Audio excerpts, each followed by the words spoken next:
بسم اللہ الرحمن الرحیم نحمدہ ونصلی ونسلم علی رسولہ الکریم اما بعد۔ معزز ناظرین اکرام و سامعین اکرام، السلام علیکم ورحمۃ اللہ وبرکاتہ۔ باب العلم انواریہ ایجوکیشنل سوسائٹی اور جامعہ انواریہ کے زیر اہتمام تصوف کی کتاب انفاس العارفین، جس کو لکھا ہے حضرت شاہ ولی اللہ محدث دہلوی رحمۃ اللہ علیہ نے، اس کا سلسلہ وار درس آپ کی خدمت میں پیش کیا جا رہا ہے۔ اور آج جہاں سے ہم درس کا آغاز کر رہے ہیں وہ ہے مقام مجدد رحمۃ اللہ علیہ، یعنی مجدد کا مقام اور مرتبہ کیا ہوتا ہے۔ سننے میں آیا ہے حضرت شاہ ولی اللہ محدث دہلوی رحمۃ اللہ علیہ فرماتے ہیں کہ جب شیخ بزرگوار شیخ احمد سرہندی رحمۃ اللہ علیہ کے ارشادات و کمالات عام ہوئے، حضرت شیخ احمد سرہندی رحمۃ اللہ علیہ کا یہاں پر مختصر تعارف کیا جاتا ہے، پیش کیا جاتا ہے، جو مشہور و معروف ہوئے مجدد الفسانی رحمۃ اللہ علیہ سے، اور 14 شوال سن 971 ہجری کو سرہند میں پیدا ہوئے۔ آپ کے والد شاہ عبدالاحد فاروقی رحمہ اللہ یہ بھی مشہور عالم اور بزرگ تھے۔ مجدد الفسانی رحمۃ اللہ علیہ نے 17 سال کی عمر میں تمام علوم و فنون اور حفظ قرآن سے فراغت حاصل کر لی۔ آپ نے طریقہ عالیہ قادریہ میں حضرت شاہ سکندر رحمۃ اللہ علیہ، جو نبیرہ حضرت شاہ کمال کیتلی رحمۃ اللہ علیہ کے ہیں، اور طریقہ نقشبندیہ میں خواجہ باقی باللہ رحمۃ اللہ علیہ سے خلافت اور اجازت حاصل کی۔ احیاء سنت کے سلسلے میں آپ نے بے مثال کارنامے انجام دیے۔ اکبر کے دین الہی اور جہانگیر کے غیر اسلامی، یعنی اسلام سے ہٹ کر جتنی رسوم تھے، جتنے طریقے تھے، تو اس کے خلاف یہ مرد خدا علی الاعلان ڈٹ گیا، یعنی یہ مرد درویش ڈنکے کی چوٹ پر جم گئے۔ ہمارے دینی لٹریچر میں آپ کے مکتوبات کا بہت اہم مقام ہے، جو آپ کے خطوط وغیرہ لکھے گئے اس کا بہت بڑا مقام ہے۔ حقیقت یہ ہے کہ آپ کی حیات مبارکہ، آپ کی پیاری پیاری زندگی ہر دور کے مسلمانوں کے لیے روشنی کا مینار ہے، اور آپ کی ذات عالم اسلام کی مایہ ناز شخصیات میں سے ایک ہے۔ آپ کے مرشد حضرت خواجہ باقی باللہ رحمۃ اللہ علیہ نے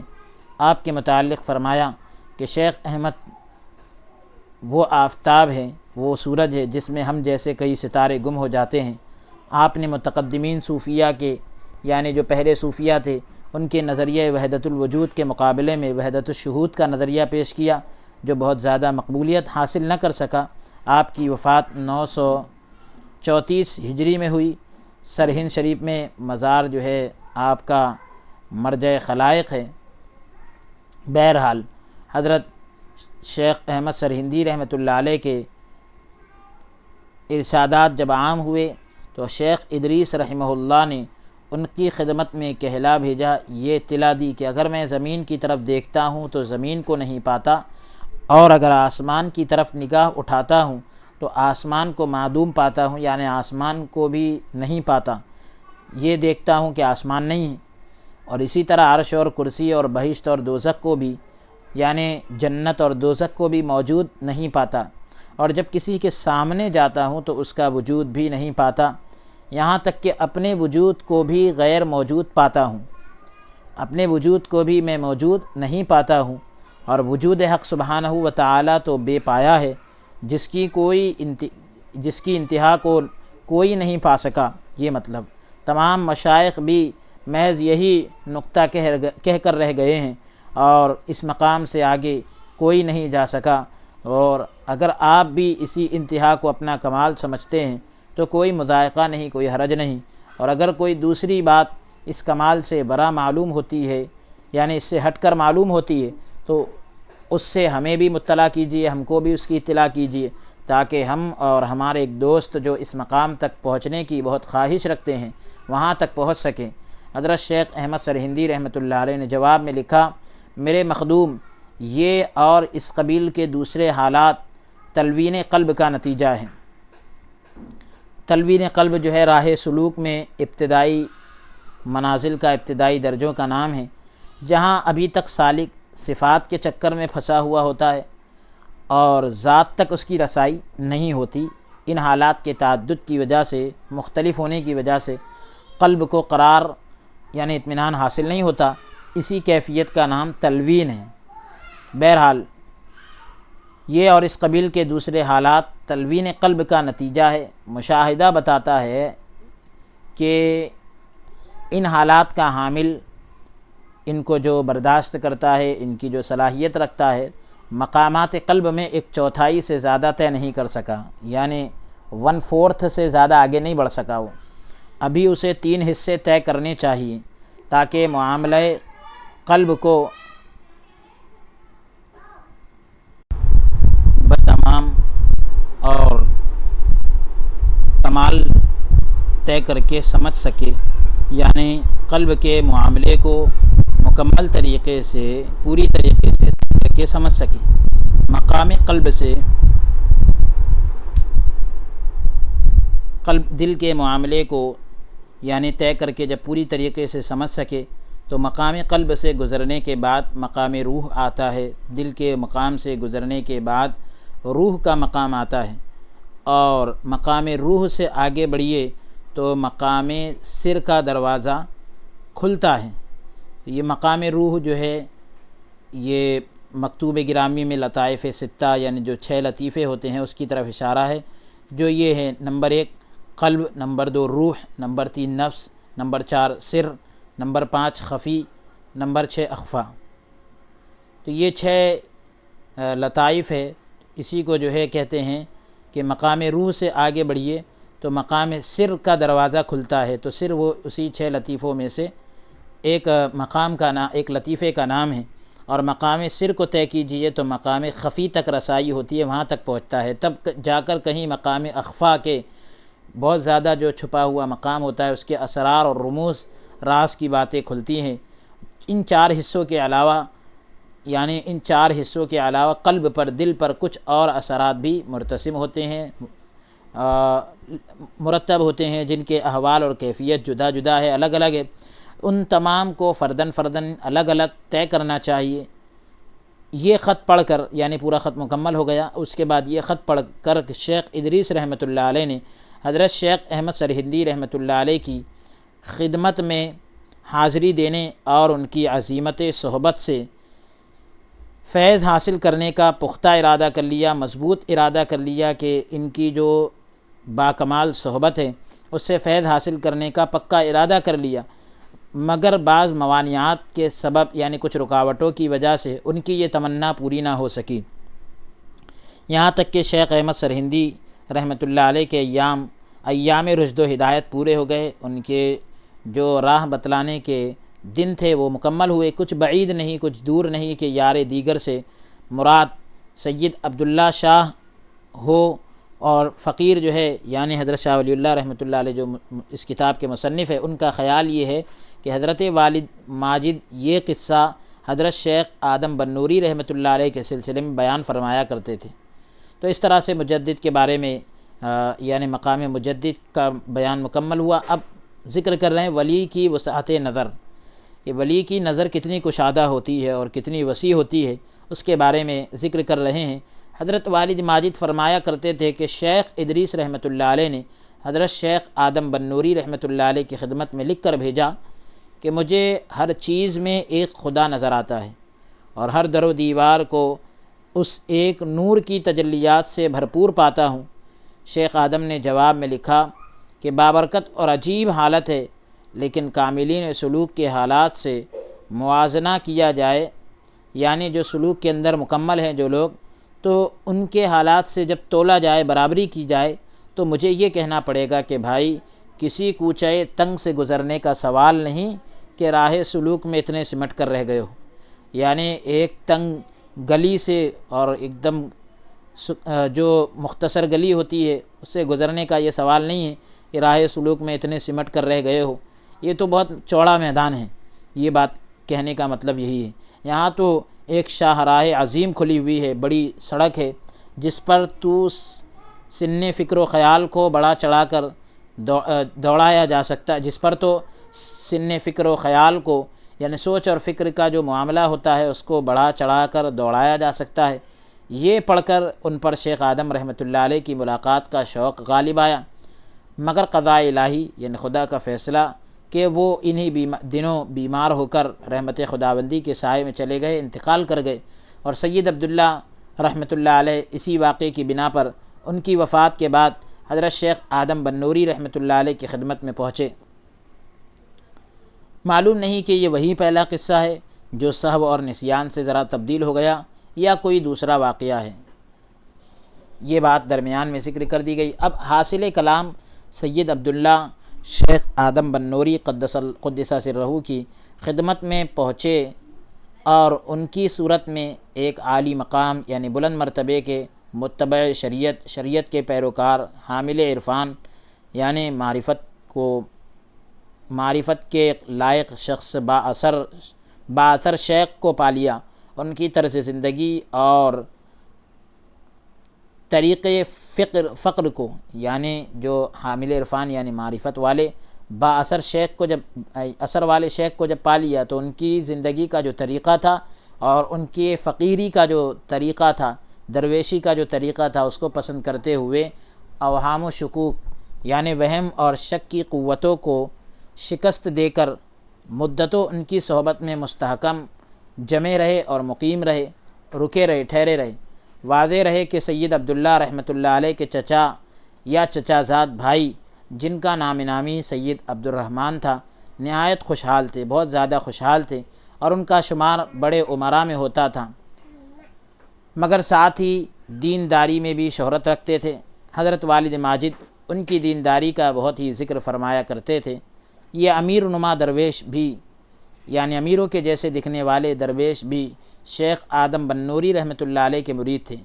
اسی بنا پر حضرت سید عبداللہ انتقال شیخ کے بعد یعنی شیخ کے انتقال کرنے کے بعد ہمیشہ سید عبدالرحمن کی صحبت میں رہتے تھے اور آپس میں انتہائی محبت اور انس رکھتے تھے۔ حضرت سید عبداللہ عفیف اور پاک دامن تھے، زندگی بھر شادی نہ کی۔ محلہ کوشک نر میں حضرت عبداللہ کی اقامت کا سب سے بڑا سبب سید عبدالرحمن موصوف کی رفاقت تھی۔ شیخ آدم کے تمام مکتوبات میں جو سید عبداللہ کے نام لکھے جاتے رہے، سید عبدالرحمن کا ذکر بھی متصلاً ملتا ہے، ساتھ ہی ملتا ہے، یعنی جہاں ان کا ذکر آتا ہے وہیں پر سید عبدالرحمن کا ذکر بھی آتا ہے۔ شہادت کے طور پر، گواہی کے طور پر شیخ آدم رحمۃ اللہ علیہ کے 2 مکتوب بعینہ نقل کیے جاتے ہیں، بالکل ہو بہو نقل کیے جاتے ہیں، جو حافظ عبداللہ اور سید عبدالرحمن کے نام صادر ہوئے، یعنی ان کے نام لکھے گئے۔ نامہ شیخ کا خط لکھ رہے ہیں، بسم اللہ الرحمن الرحیم،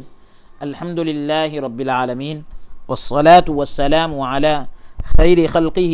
محمد وآلہ الاجمعین الاکرمین۔ اللہ تعالی دینی اور دنیاوی کاموں میں اپنی رضا کے مطابق، اپنی خوشنودی کے مطابق جمعیت خاطر یعنی دل جمعی اور اطمینان قلب، دل کا اطمینان، اس کی توفیق ارزانی کرے، توفیق عطا کرے، اور ہمارے دلوں کو خالص اور مخلص رکھے، ایک دم سچا رکھے، پاک صاف رکھے۔ پھر اس کے بعد فارسی کا جو شعر ہے اس کا ترجمہ آپ کی خدمت میں پیش کرتے ہیں کہ اگر نقطہ دا عشق ہو تو مجھ سے یہ لطف انگیز بات سنو کہ اس محبوب دل نواز کا ہر حالت میں شکر گزار رہنا چاہیے، کسی بھی عالم میں زبان شکایت نہ کھولیے۔ تو بہت ہی پیاری بات ہے کہ محبوب کا ہر حالت میں شکر گزار رہنا چاہیے، شکر ادا کرتے رہنا چاہیے، کسی بھی حالت کے اندر شکایت جو ہے زبان پر نہیں لانا چاہیے۔ اب یہ فرمانے کے بعد کہتے ہیں کہ ہمارا یہ فقیرانہ سلام نامہ،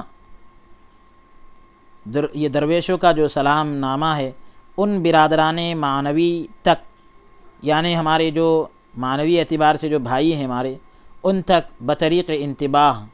یعنی آگاہ کرنے کے طور پر مطالعے سے گزرے کہ چل چلاؤ کا وقت ہے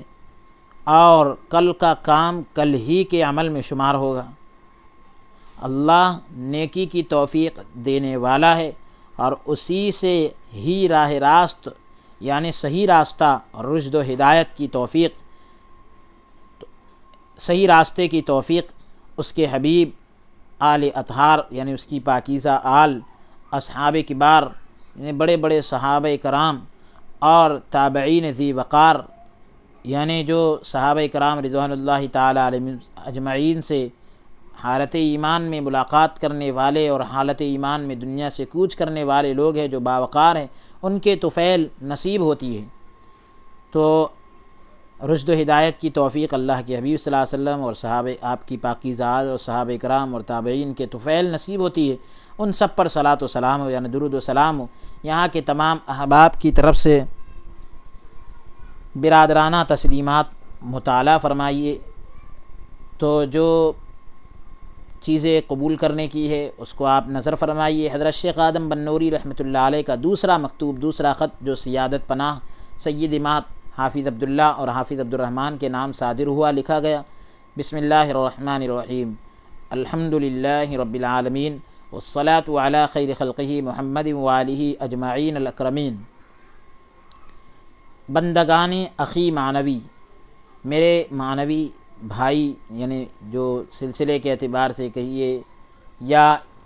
ایمان کے رشتے سے کہیے، بہرحال حقیقی بھائی نہیں، معنوی بھائی کی بات ہو رہی ہے، ان کے تعلق سے کہا کہ میرے معنوی بھائی سیادت پناہ و توفیق آثار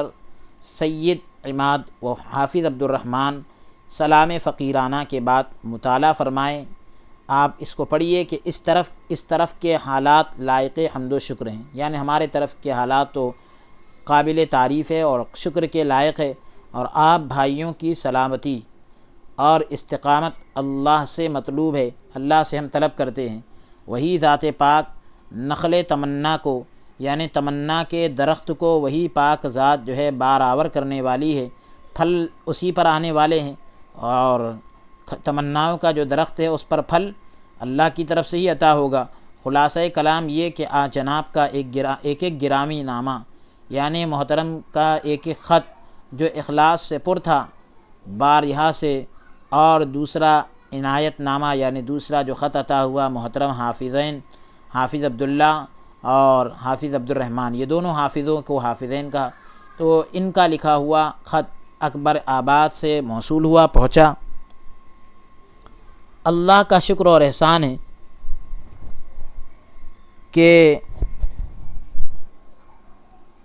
آپ حضرات صحت و سلامتی سے ہیں، تندرستی کے ساتھ ہے، سلامتی کے ساتھ ہے، اور فقیروں کی یاد سے بھی غافل نہیں۔ بہرحال امیدوار ہوں کہ اس اخلاص کا نتیجہ سعادت دارین کی صورت میں، دارین کی بھلائیوں کی صورت میں نمودار ہوگا اللہ کے فضل اور احسان سے۔ اے بھائی، وقت ایک چلتا دھارا ہے، گریہ وزاری اور صدق دل سے دعاؤں میں سعی و کاوش دکھانا ضروری ہے تاکہ حق سبحانہ و تعالی بقیہ زندگی اس دار فانی میں ضائع کرنے سے بچائے۔ تو سعی کا مطلب ہوتا ہے کوشش، کہ یعنی گریہ وزاری یعنی اللہ کی بارگاہ میں گڑ گڑانا اور سچے دل سے دعا کرنا، اور اس میں دعا میں کوشش اور کاوش دکھانا یہ ضروری ہے تاکہ اللہ تعالیٰ باقی زندگی بھی اس دار فانی میں دنیا کے اندر جو ہے اللہ تعالیٰ ہماری باقی زندگی کو بھی ضائع کرنے سے، بیکار کرنے سے بچائے۔ اس طرح کی دعا کی، اور تصفیہ قلب کے بارے میں اب بات ہو رہی ہے، یعنی قلب کی صفائی۔ حضرت والد ماجد رحمۃ اللہ علیہ فرمایا کرتے تھے کہ سید عبداللہ رحمۃ اللہ تعالی علیہ، انہوں نے فرمایا کہ آغاز کار میں یعنی شروع کام میں جب میں شیخ آدم رحمۃ اللہ علیہ کی خدمت میں پہنچا، میرا قلب نسبت روحانی سے بالکل خالی ہو گیا۔ میرا دل جو ہے ابتدا میں جو دل کی نسبت ہوتی ہے، روحانی نسبت ہوتی ہے، اس سے بالکل خالی ہو گیا، اور جمعیت خاطر میں فطور ظاہر ہونے لگا، یعنی دل جمعی کے اندر اب نقصان دکھنے لگا۔ میرا دل جو ہے اس کے اندر جمعیت نہیں، میں پریشان ہو گیا، اور حضرت شیخ کی خدمت میں عرض کی۔ فرمایا پہلی نسبت سرکے کا حکم رکھتی ہے، یعنی اس میں کچھ اس قسم کا معاملہ ہوتا ہے۔ سرکہ آپ حضرات جانتے ہیں کہ کھٹا ہوتا ہے، تو اس کے اندر اگر سرکے میں اور کوئی چیز ملائی جائے تو وہ بھی جو ہے سرکے کی وجہ سے بہت ساری چیزیں جو ہے وہ خراب ہو جایا کرتی ہے۔ مثال کے طور پر گلاب ہے، تو گلاب اگر ڈالنا ہے آپ کو سرکے کی بوتل میں تو پہلے سرکے کی بوتل کو صاف کرنا پڑے گا۔ تو یہ کہہ رہے ہیں کہ پہلی نسبت جو ہے سرکے کا حکم رکھتی ہے۔ اور جو جمعیت قلب ہماری صحبت میں پاؤ گے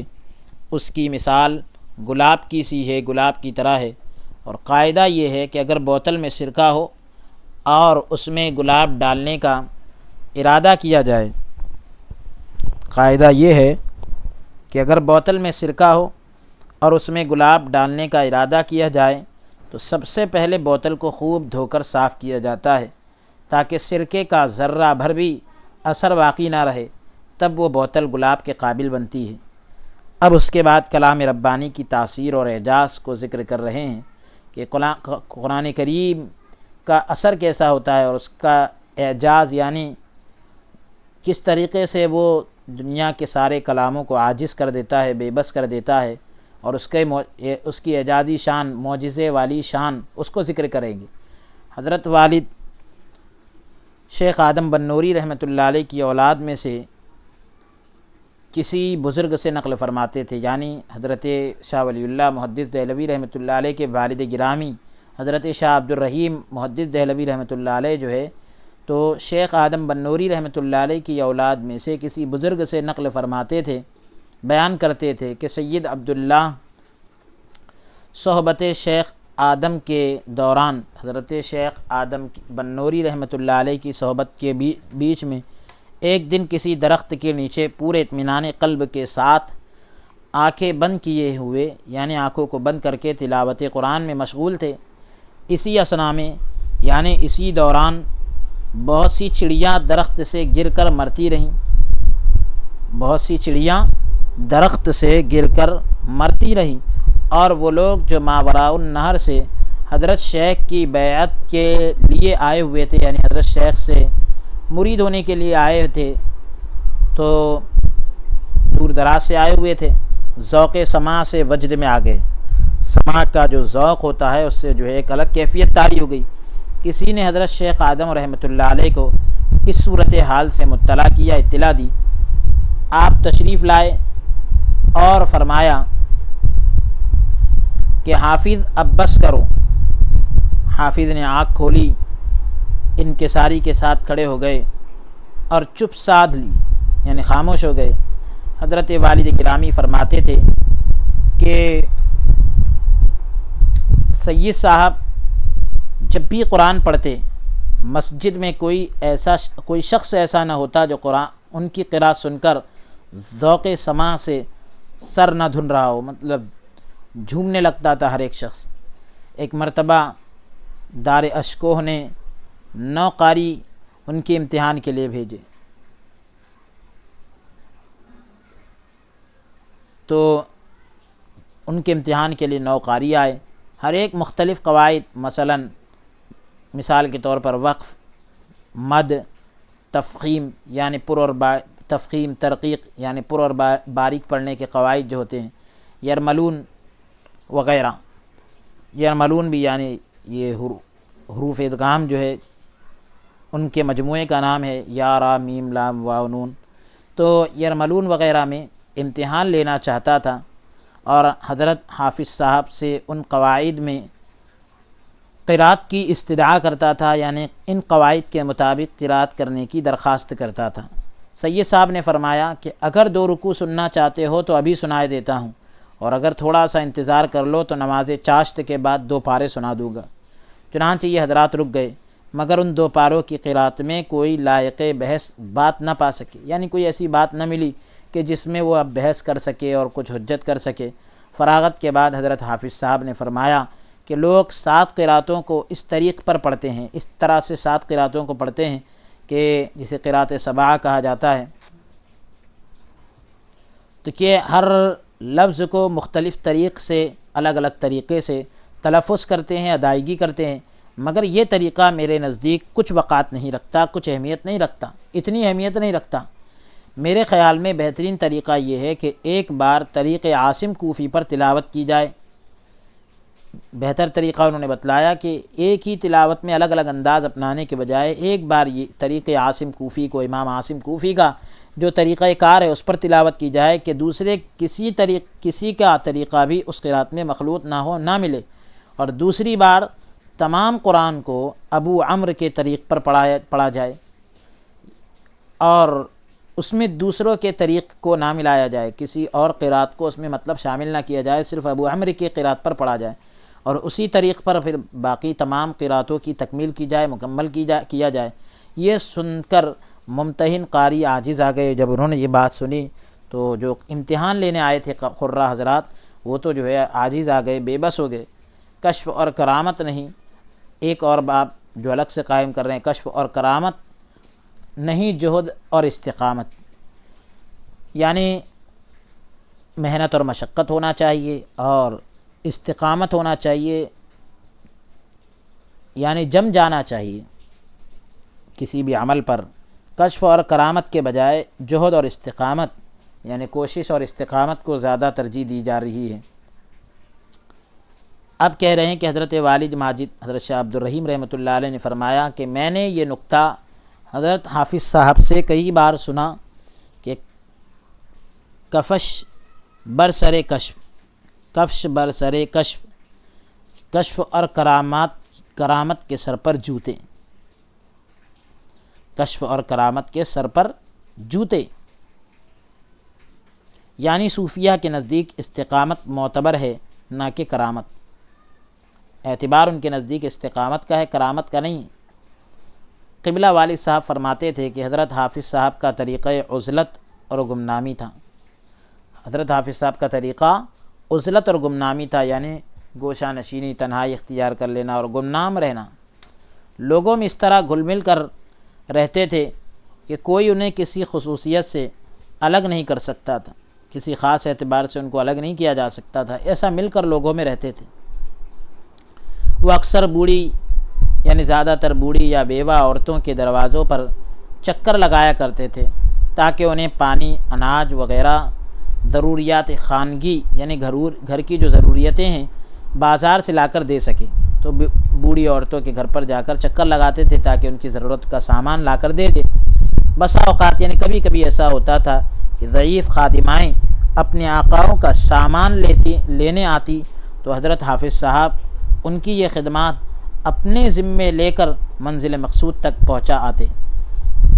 یعنی اگر کوئی بزرگ عورت، کوئی بوڑھی عورت اپنے آقا کا سامان لینے آتی تو حضرت حافظ صاحب رحمۃ اللہ علیہ جو ہے ان کی یہ خدمت اپنے آپ پر لے کر ان کا سامان ان باندیوں کے یا ان بوڑھی عورتوں کے آقاؤں تک پہنچا دیا کرتے تھے، اور ساتھ ہی کہتے کہ آقاؤں سے مت کہنا تاکہ وہ تمہیں ایذا نہ دے سکے، یعنی یہ بات آقا سے مت بتانا کہ یہ سامان ہم نے نہیں کسی اور نے لایا ورنہ وہ تمہیں تکلیف دیں گے۔ الغرض باوجود اس گمنامی اور انکساری کے، اتنی گمنامی اور عاجزی اور انکساری کے باوجود شیخ آدم بنوری رحمۃ اللہ علیہ کے صحبت یافتگان جیسے شیخ عبداللہ کوہاٹی جن کا لقب حاجی بہادر تھا، شیخ بایزید اور اس قسم کے دوسرے لوگ حضرت سید کی انتہائی تعظیم کرتے تھے، بہت زیادہ ادب کیا کرتے تھے۔ اہل دل سے پردہ، یہ ایک عنوان قائم کیے۔ دل کے والے جو ہوتے ہیں اہل دل جنہیں کہا جاتا ہے تو ان سے پردہ۔ حضرت والد ماجد نے فرمایا کہ سید عبداللہ سنایا کرتے تھے کہ طلب کے ابتدائی ایام میں میں ایک مجذوب کی خدمت میں پہنچا۔ جب میری جستجو کے شروعاتی دن تھے، میں ایک مجذوب کی خدمت میں پہنچا جو جذب کی کیفیت والا ہوتا ہے، جو ہمیشہ بازاروں میں ننگے پھرا کرتے تھے، وہ مجذوب ننگے پھرا کرتے تھے۔ جب مجھے دیکھا تو بھاگ کھڑے ہوئے، میں بھی جو ہے ان کے پیچھے تیز چلنے لگا، ان کے پیچھے بہت تیز میں بھی ان کے پیچھے چلنے لگا۔ جب قصبے سے باہر آئے، آبادی سے باہر آئے، تو وہاں ایک بڑھیا جو ہے لکڑیاں جمع کر رہی تھی۔ مجذوب نے اس کا دوپٹہ لے کر تن ڈھانپ لیا، جسم ڈھانپ لیا، اور میری طرف متوجہ ہو کر کہا السلام علیکم۔ پھر کہنے لگے کہ اس وقت میں ننگا تھا اور تم سے حیا آ رہی تھی۔ میں ننگا تھا، میرے جسم پر کپڑے نہ تھے، اور تم سے میں حیا کر رہا تھا، شرم محسوس کر رہا تھا، مگر تم نے میرا تعاقب کیوں کیا، میرا پیچھا کیوں کیا؟ عرض کی میں جانتا تھا کہ آپ کی عادت ہی کچھ ایسی ہے۔ میں جانتا تھا، حضرت سید عبداللہ کہہ رہے ہیں کہ وہ مجذوب نے جب یہ کہا کہ مجھے تمہیں معلوم تھا میری یہ حالت ہے اور مجھے تم سے حیا آ رہی ہے، پھر بھی تم نے میرا پیچھا کیا، تو حضرت عبداللہ نے کہا کہ میں جانتا تھا کہ آپ کی عادت ہی کچھ ایسی ہے۔ فرمانے لگے قصبے والے جانور ہیں، جو بستی والے ہیں یہ جانور ہیں، اولئک کالانعام بل ہم اضل، یہ جانور ہے بلکہ ان سے بھی گئے گزرے۔ اس لیے ان لوگوں سے پردہ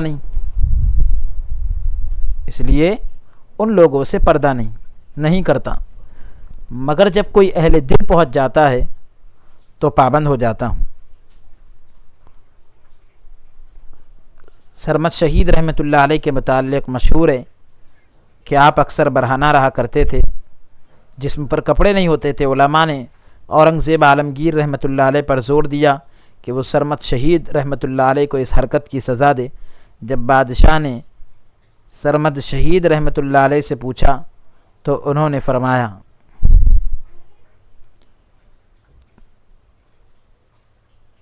کہ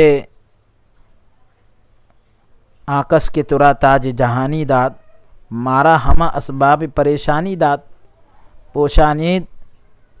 لباس۔ اس طریقے سے انہوں نے فارسی کے اندر یہ کہا۔ بہرحال سرمد شہید رحمۃ اللہ علیہ کی یہ حالت تھی، تو وہ مجذوب بھی کہنے لگے کہ میں جانور کی طرح لوگوں سے جو ہے پردہ نہیں کرتا، جب کوئی اہل دل آ جاتا ہے تو پابند ہو جاتا ہوں۔ اہل دل کا احترام کتنا ہوتا ہے۔ اب اس کے بعد کہہ رہے ہیں مستقبل بینی، آنے والے حالات کی خبر، آنے والے حالات کو دیکھنا۔ والد ماجد نے فرمایا کہ سید عبداللہ فرماتے تھے کہ جن دنوں شیخ آدم بنوری رحمۃ اللہ علیہ قدس سرہ نے حج بیت اللہ کا عزم مصمم کیا، پکا ارادہ کیا، میں نے بھی ان کے ساتھ جانے کا ارادہ کر لیا۔ انہوں نے مجھے جانے سے روک دیا، روانہ ہونے لگے۔ میں نے عرض کی کہ اہل و عیال والے تو دولت ہمراہی سے مشرف ہو رہے ہیں۔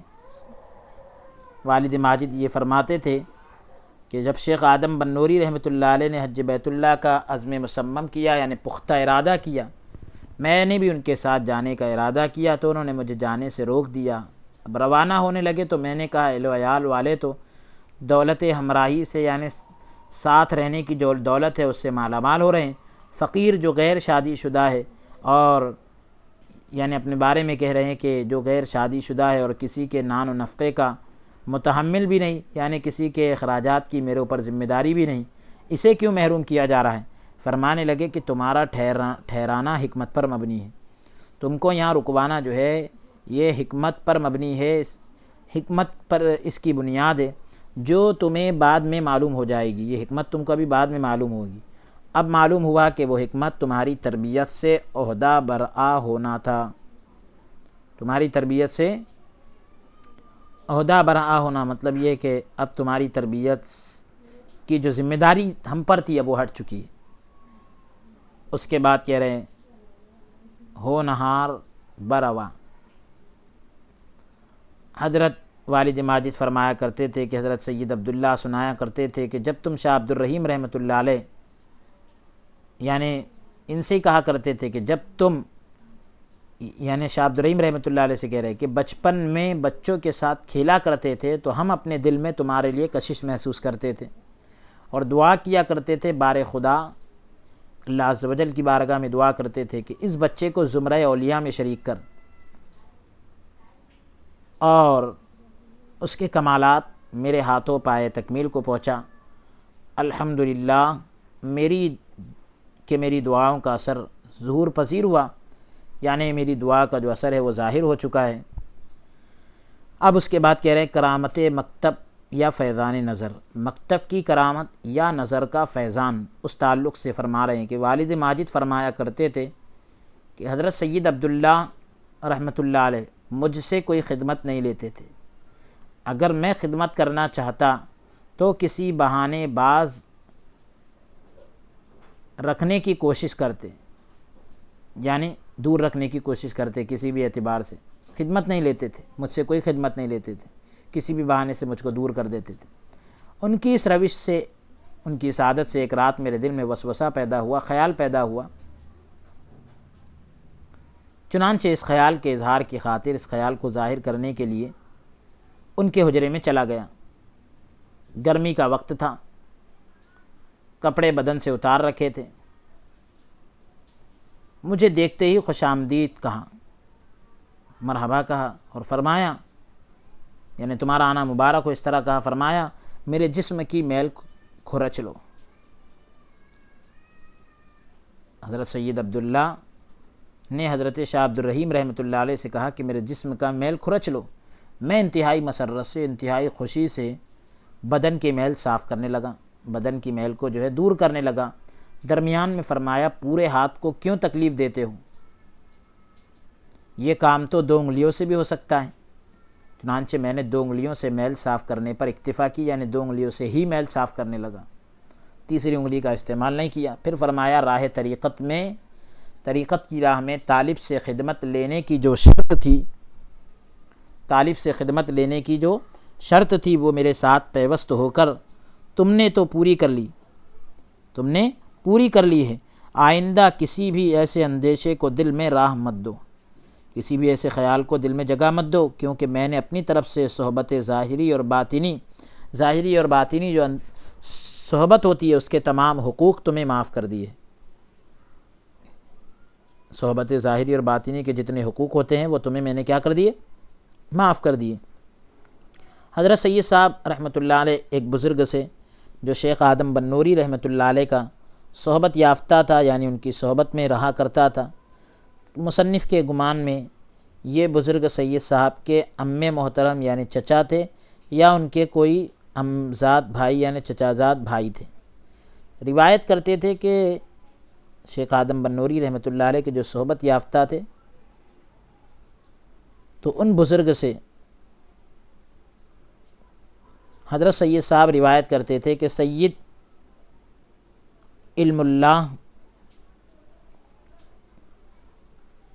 یا سید علیم اللہ ہو، نام سید علیم اللہ مجھ سے تعلیم حاصل کیا کرتے تھے۔ اسی دوران انہیں طریقت کا شوق پیدا ہوا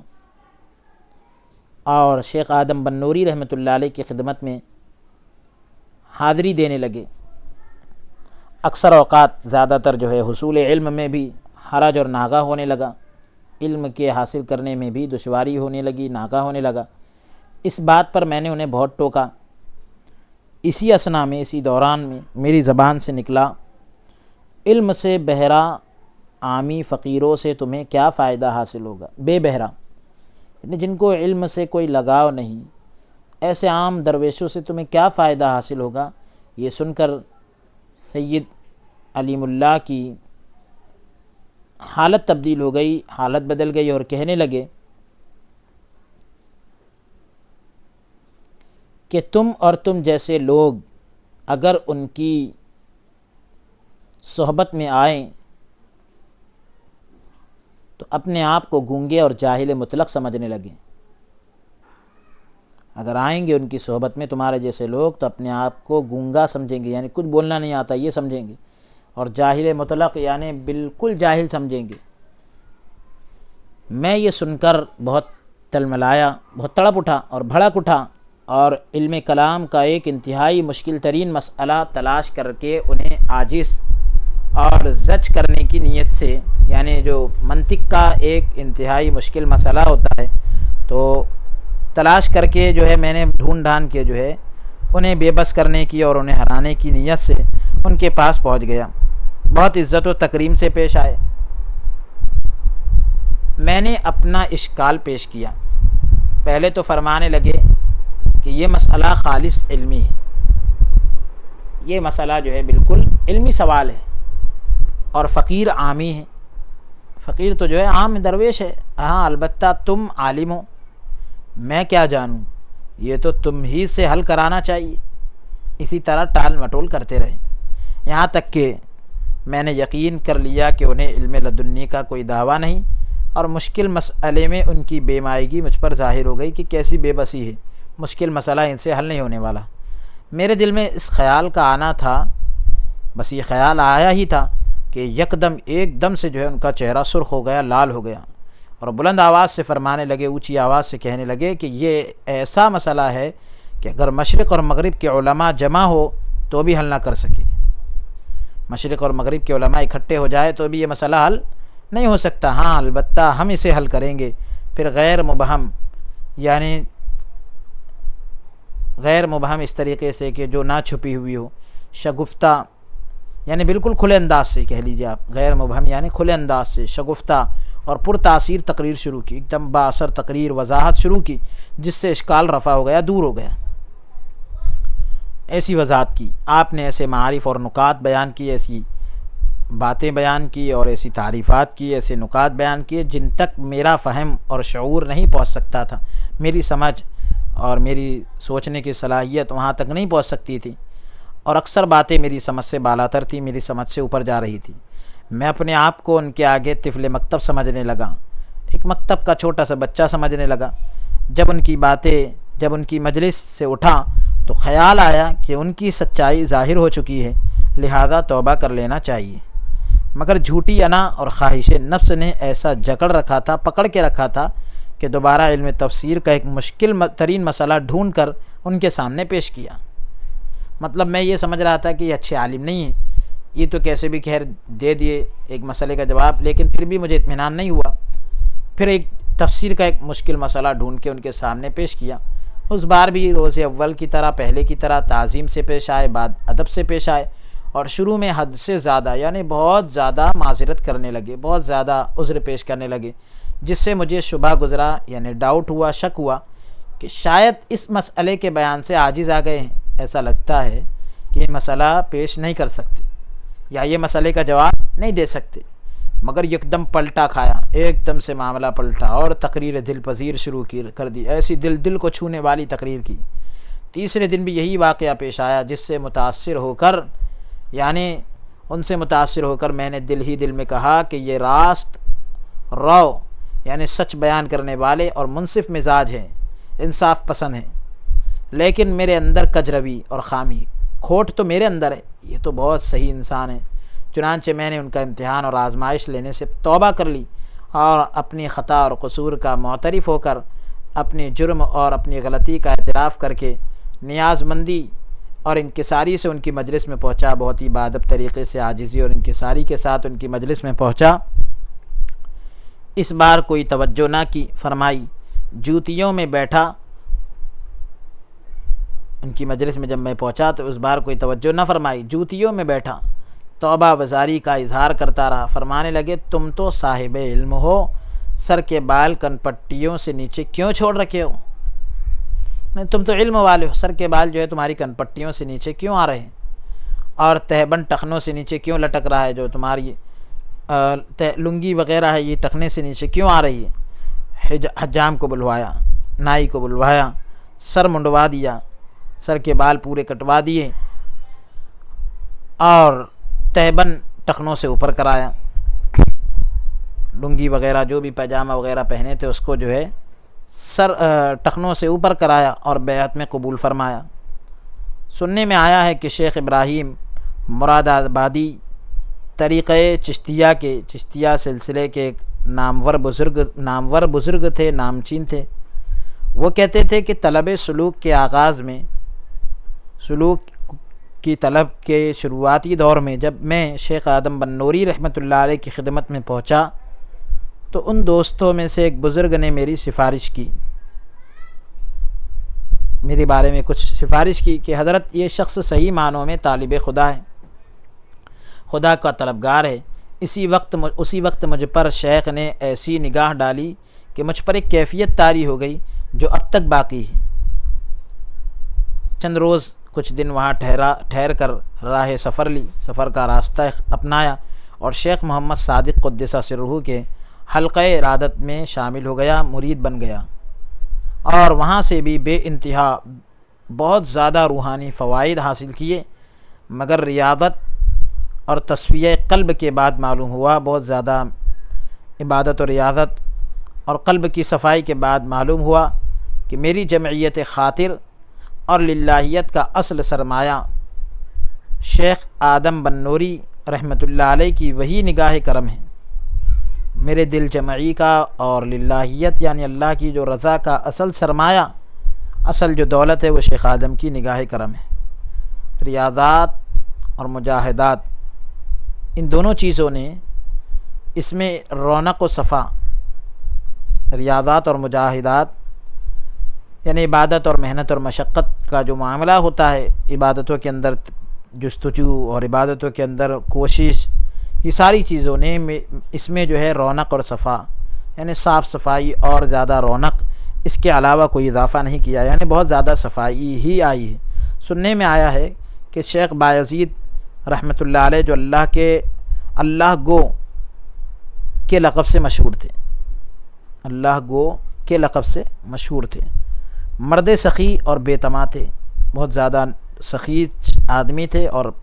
لالچ وغیرہ نہیں تھی، خلق خدا پر، خدا کی مخلوق پر انتہائی شفقت فرماتے تھے، اور ان کا یہ وصف شہرۂ آفاق تھا،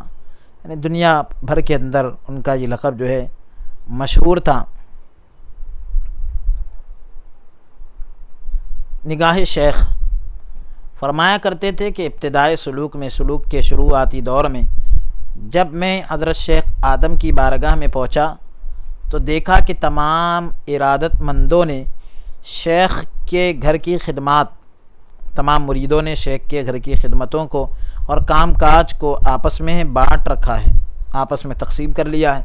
اور کوئی خدمت بھی باقی نہیں چھوڑی۔ کچھ مدت میں نے انتظار کیا تو دیکھا کہ جو ارادت مند یعنی جو مرید جنگل سے لکڑیاں وغیرہ لانے پر مقرر ہے بہت ہی کمزور اور لاغر ہے، بہت دبلا پتلا ہے، صحیح معنوں میں یہ خدمت سر انجام نہیں دے سکتا، یہ خدمت کو پوری نہیں کر سکتا۔ میں چونکہ تن و مند جوان تھا، یعنی بہت ہی تندرست جوان تھا، یہ کام میں نے اپنے ذمے لے لیا، لکڑی وغیرہ لانے کی ذمہ داری میں نے لے لی۔ ہر روز 2 ڈھیر اٹھا لاتا تھا، لکڑیوں کے ڈھیر، 2 بڑے بڑے ڈھیر اٹھا کے لاتا تھا، مگر ابھی تک یہ شرف حاصل نہ تھا کہ شیخ کی مجلس میں باریاب ہو سکوں، شیخ کی مجلس میں فائدہ حاصل کر سکوں، ابھی تک کہ مجھے یہ مقام نہیں مل سکا۔ کچھ مدت کے بعد شیخ ایک نہر پر غسل کرنے تشریف لے گئے، ایک ندی پر نہانے کے لیے تشریف لے گئے۔ ارادت مند جو ہے، مرید جو ہے، بدن کی میل دور کرنے اور مالش کرنے میں مشغول ہو گئے۔ مرید جو ہے آپ کے بدن سے میل دور کرنے لگے، مالش کرنے لگ گئے، ملنے لگے بدن کو۔ میں بھی ان کے ساتھ شامل ہو گیا۔ ان سب کی بنسبت میں نے خدمت بہتر طور پر انجام دی، ان کے مقابلے میں نے بہت اچھے سے خدمت کی، جس کی بنا پر شیخ جو ہے اسی وقت میری طرف متوجہ ہوئے، ایک ہی نگاہ نے میرا کام تمام کر دیا، میرا کام پورا کر دیا، اور اسی نہر میں بے ہوش ہو کر گر پڑا۔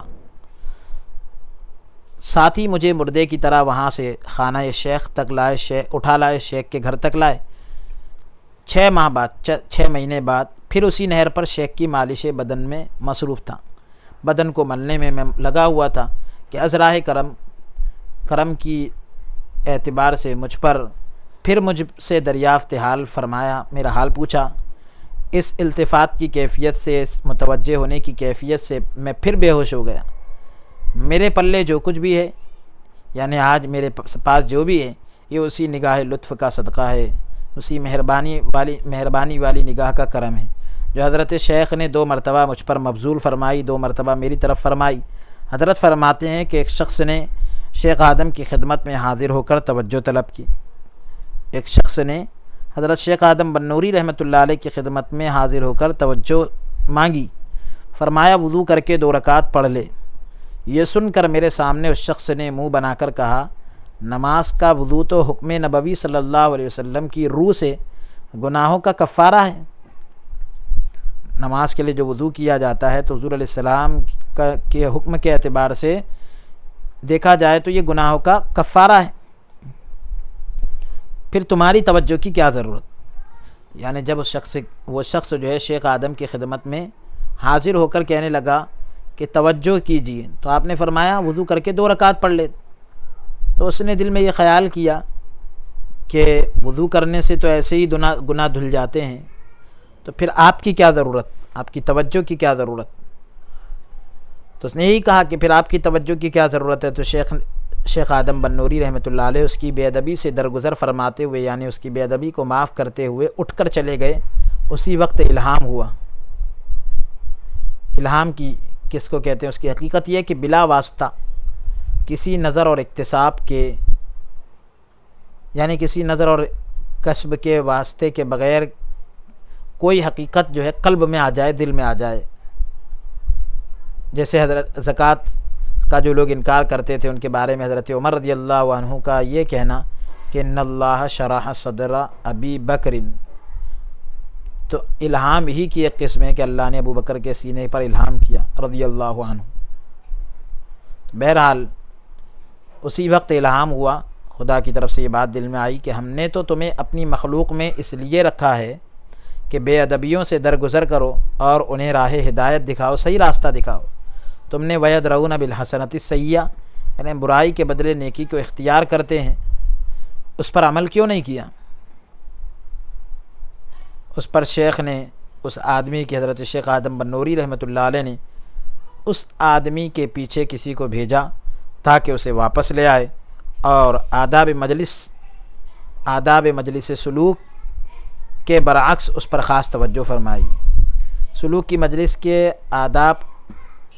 کے اندر تو الگ معاملہ ہوتا ہے، اس کے برعکس اس کے الٹے جو ہے آپ نے اس پر توجہ فرمائی۔ شیخ کا قاصد اسے واپس لانے میں کامیاب نہ ہو سکا، شیخ نے جس کو بھیجا تھا تو وہ اس آدمی کو واپس لانے میں کامیاب نہ ہوا، تو شیخ نے قاصد سے، یعنی جس کو بھیجا تھا، اس سے فرمایا کہ اس کے دونوں کانوں میں اللہ کا اسم پڑھو، اللہ کا نام لو۔ چنانچہ لفظ اللہ سنتے ہی وہ بے ہوش ہو گیا اور اسے مردے کی طرح اٹھا کر شیخ کی خدمت میں لائے۔ اس طرح سے یہ واقعہ یہاں پر مکمل ہوا، اور اب آگے ہم جو ہے شہنشاہوں کے دربار میں جن کی گردن نہ جھکی، حضرت امام ربانی مجدد الفسانی رحمۃ اللہ علیہ کے ہی حالات اور چند باتیں خدمت میں پیش کریں گے، اور آج کے اس سلسلہ درس کو ہم یہیں پر موقوف کرتے ہیں، اور اللہ رب العالمین کی بارگاہ میں دعا کرتے ہیں کہ پروردگار عالم ہمارے اس پڑھنے اور سننے کو اپنی مقدس بارگاہ میں قبول فرمائے، اور ہم سب کے لیے ذریعہ نجات بنائے، اور تمام لوگوں کے لیے مفید عام اور خاص بنائے، یعنی سب کے لیے اللہ رب العالمین جو ہے فائدے کا ذریعہ بنائے۔ اللہ پاک جو ہے اس ادارے کی بھی تمام خدمات کو بھی قبول فرمائے، اور قول سے زیادہ عمل کرنے کی توفیق ہم سب کو عنایت فرمائے۔ کہنے سننے میں اگر کوئی لغزش اور کوئی کوتاہی اور بے ادبی ہو تو رب العالمین اسے اپنے فضل سے معاف فرمائے، اور دارین کی، دنیا اور آخرت کی تمام بھلائیوں سے ہم سب کو مالا مال فرمائے، آمین۔ وصلی اللہ تعالی وسلم علی خیر خلقہ ونور عرشہ سیدنا و نبینا محمد وعلی آلہ واصحابہ اجمعین برحمتک یا ارحم الراحمین، والحمد للہ رب العالمین۔